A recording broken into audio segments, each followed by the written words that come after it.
Assalamualaikum warahmatullahi wabarakatuh. Perkenalkan, nama saya Praditya Putra Waluyo dari kelas 12 IPA 5. Perkenalkan, nama saya Satya Ramadan dari kelas 12 IPA 5. Di sini kita akan memperdebatkan tentang teori evolusi Darwin dan teori evolusi Harun Yahya.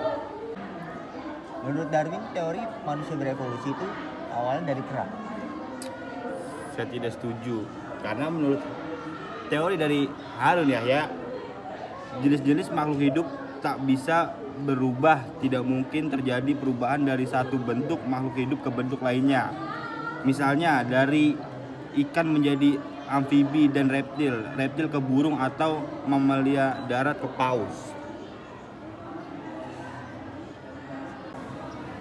Pada tahun 1859, Darwin membuat buku tentang yang berjudul The Origin of Species pada tahun 1859, yang berisi tentang perjalanan Darwin.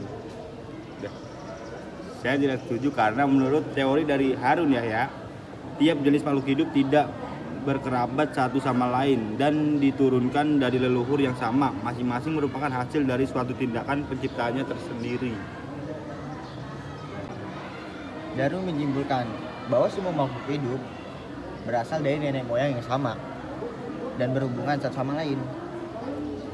Menurut Darwin, proses mutasi genetik dari nenek moyang yang sama mengakibatkan terjadinya evolusi dan memunculkan berbagai spesies baru.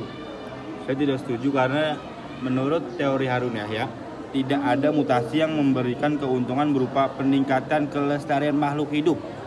Selain itu, mutasi tak menambah kandungan informasi dalam materi genetis makhluk hidup. Darwin membayangkan evolusi manusia seperti pohon, batang pohon yang tunggal, dan akarnya adalah nenek moyang makhluk hidup. Sedangkan ranting dan daun pohon menjadi spesies baru yang lahir karena proses mutasi genetik. Saya tidak setuju, karena menurut teori dari Harun Yahya, catatan fosil tak menunjukkan adanya bentuk transisional serta menunjukkan penciptaan tiap kelompok makhluk hidup secara terpisah. Darwin membagi proses evolusi menjadi dua. Yang pertama menjadi mikroevolusi dan makroevolusi.